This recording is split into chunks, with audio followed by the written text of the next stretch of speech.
ഓം നമോ ഭഗവതേ വാസുദേവായ.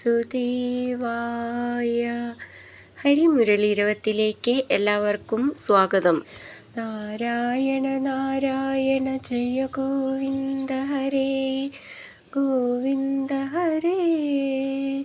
നാരായണ നാരായണ ജയ ഗോപാല ഹരേ ഗോപാല ഹരേ. ശ്രീമന്നാരായണീയം ദശകം 81 സുഭദ്രാഹരണം കാളിന്ദീ പരിണയം നരകാസുരവധം. ശ്ലോകം 9. ഭൗമാപാഹൃതകുണ്ഡലം തദതിതേർദാതും പ്രയാതോ ദിവം ശക്രാദ്യൈർമഹിതഃ സമം ദയിതയാദ്യുസ്ത്രീഷു ദത്തഹ്രിയാ ഹൃത്വാ കൽപതരും രുഷാഭിപതിതം ജിത്വേന്ദ്രമഭ്യാഗമസ്തത്തു ശ്രീമദദോഷ ഈദൃശ ഇതി വ്യാഖ്യാതുമേവാകൃതാ. വാക്കുകൾ പിരിച്ചിട്ട് അർത്ഥം നോക്കാം. ഭൗമാപാഹൃത കുണ്ഡലം തത് അതിതേർദാതും പ്രയാതോ ദിവം ശക്രാദ്യൈർമഹിതഃ സമം ദയിതയാ ദ്യുസ്ത്രീഷു ദത്തഹ്രിയാ ഹൃത്വാ കൽപതരും രുഷാഭിപതിതം ജിത്വേന്ദ്രം അഭ്യാഗമഃ തത് തു ശ്രീമദ ദോഷ ഈദൃശ ഇതി വ്യാഖ്യാതും ഏവാകൃതാ. അർത്ഥം: ദ്യുസ്ത്രീഷു സ്വർഗസ്ത്രീകളിൽ ദത്തഹ്രിയ ലജ്ജയുണ്ടാക്കുന്ന ദയിതയാസമം പ്രിയപ്പെട്ട സത്യഭാമയോടുകൂടി തദ്ഭൗമാപാഹൃത കുണ്ഡലം നരകാസുരൻ അപഹരിച്ച കർണാഭരണത്തെ അതിഥേ ദേവമാതാവായ അതിഥിക്ക് ധാതും കൊടുക്കുന്നതിനായി ദിവം സ്വർഗത്തെ പ്രയാത യാതനായ ശക്രാദ്യൈ ശക്രൻ തുടങ്ങിയവരാൽ മഹിത ബഹുമാനിക്കപ്പെട്ടവനായി കൽപ്പതരും കൽപ്പകവൃക്ഷത്തെ അതായത് പാരിജാതം ഹൃത്വ അപഹരിച്ചിട്ട് രുഷ കോപത്തോടുകൂടി അഭിപതിതം നേരെ വന്ന ഇന്ദ്രം ഇന്ദ്രനെ ജിത്വ ജയിച്ചിട്ട് അഭ്യാഗമ തൻ്റെ പുരത്തിലേക്ക് പോന്നു.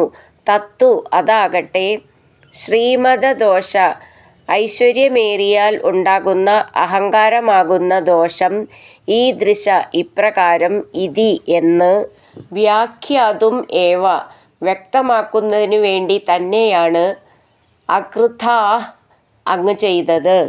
നമുക്ക് ഈ ശ്ലോകത്തിലെ അക്ഷരങ്ങളൊന്ന് നോക്കാം. ഭൗമാപാഹൃത ഭൗ എന്നുള്ള അക്ഷരം നന്നായിട്ട് ഉറപ്പിച്ച് പറയണം. കുണ്ഡലം ണ ഡ എന്നാണ്. കുണ്ഡലം തത് അതിതേർദാതും അതിതേർ അതി ദന്ന് ദയിൽത്തെ ധാതും എന്നുള്ളതിനും ദയിൽത്തെ ദ എന്നാണ്.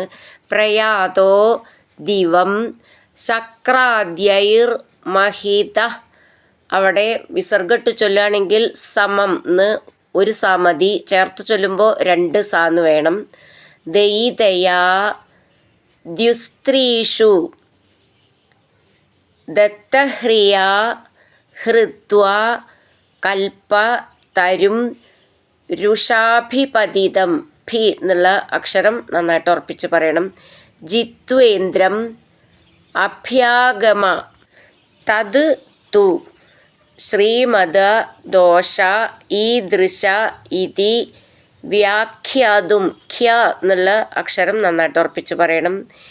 ഏവാകൃതാ നീട്ടിയിട്ട് വിസർഗം ഥ എന്നുള്ള അക്ഷരം നന്നായിട്ട് ഉറപ്പിച്ച് പറയണം. ഭൗമാപാഹൃതകുണ്ഡലം തദതിതേർദാതും പ്രയാതോ ദിവം ശക്രാദ്യൈർമഹിതഃ സമം ദയിതയാദ്യുസ്ത്രീഷു ദത്തഹ്രിയാ ഹൃത്വാ കൽപതരും രുഷാഭിപതിതം ജിത്വേന്ദ്രമഭ്യാഗമസ്തത്തു ശ്രീമദദോഷ ഈദൃശ ഇതി വ്യാഖ്യാതുമേവാകൃതാ. അടുത്തത് 10ാമത്തെ ശ്ലോകം.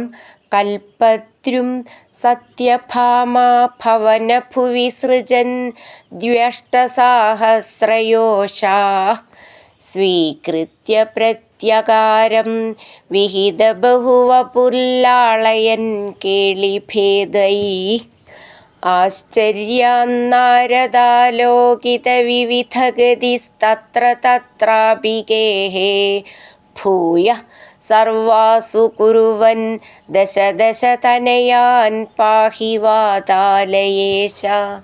നമുക്ക് വാക്കുകൾ പിരിച്ചിട്ട് അർത്ഥം നോക്കാം. കൽപദ്രും സത്യഭാമാ ഭവന ഭുവി സൃജൻ ദ്വ്യഷ്ടസാഹസ്രയോഷാ സ്വീകൃത്യ പ്രത്യകാരം വിഹിത ബഹുവപുർലാളയൻ കേളിഭേദൈഃ ആശ്ചര്യാത് നാരദാലോകിത വിവിധ ഗതിസ്തത്ര തത്രാപി ഗേഹേ ഭൂയഃ സർവാസു കുർവൻ ദശ ദശ തനയാൻ പാഹി വാതാലയേശ. അർത്ഥം: കൽപദ്രും ദേവവൃക്ഷമായ പാരിജാതത്തെ സത്യഭാമാ ഭവനഭുവി സത്യഭാമയുടെ ഗൃഹാങ്കണത്തിൽ സൃജൻ സ്ഥാപിച്ചിട്ട് ദ്വ്യഷ്ടസാഹസ്രയോഷാ 16,000 സ്ത്രീകളെ സ്വീകൃത്യ സ്വീകരിച്ചിട്ട് പ്രത്യകാരം ഗൃഹം തോറും വിഹിത ബഹുവപു സ്വീകരിക്കപ്പെട്ട ശരീരത്തോടു കൂടിയവനായി കേളിഭേദൈ വിവിധ ലീലകളോടുകൂടി ലാളയൻ രസിപ്പിച്ചുകൊണ്ട് തത്ര തത്ര അവിടവിടെ ഗേഹേ അഭി ഓരോ ഗൃഹത്തിലും ഭൂയ വീണ്ടും ആശ്ചര്യാത് അദ്ഭുതത്താൽ നാരദാലോകിത വിവിധഗതി നാരദനാൽ കാണപ്പെട്ട പല ലീലകളോടു കൂടിയവനായി സർവാസു എല്ലാ ഭാര്യമാരിലും ദശ ദശ തനയാൻ 10 വീതം പുത്രന്മാരെ കുറുവൻ ജനിപ്പിച്ച വാതാലയേശ ഗുരുവായൂരപ്പ പാഹി എന്നെ രക്ഷിച്ചാലും. നമുക്ക് ഈ ശ്ലോകത്തിലെ അക്ഷരങ്ങൾ അതേപോലെ എങ്ങനെ ചൊല്ലാമെന്നും നോക്കാം. കൽപദ്രും സത്യഭാമാ ഭവനഭുവി സത്യഭാമ എന്നുള്ളതിലത്തെ ഭാന്ന് ഭവന എന്നുള്ളതിലെ ഭ ഭുവി എന്നുള്ളതിലത്തെ ഭൂ എല്ലാം നന്നായിട്ട് ഉറപ്പിച്ച് പറയാനുള്ളതാണ്.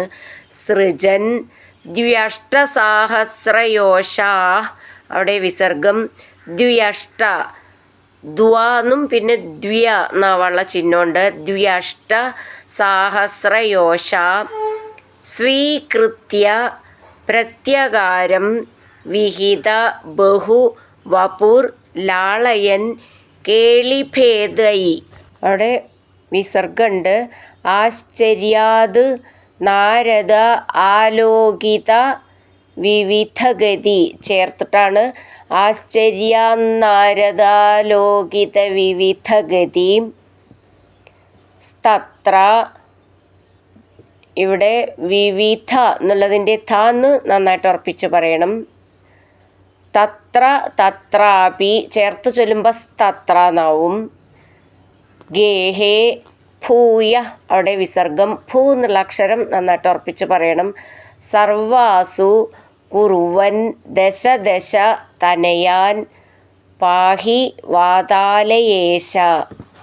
കൽപദ്രും സത്യഭാമാ ഭവനഭുവി സൃജൻ ദ്വ്യഷ്ടസാഹസ്രയോഷാ സ്വീകൃത്യ പ്രത്യകാരം വിഹിത ബഹുവപുർലാളയൻ കേളിഭേദൈ ആശ്ചര്യാന്നാരദാലോകിത വിവിധഗതിസ്തത്ര തത്രാപി ഗേഹേ ഭൂയ സർവാസു കുറുവൻ ദശ ദശ തനയാൻ പാഹി വാതാലയേശ.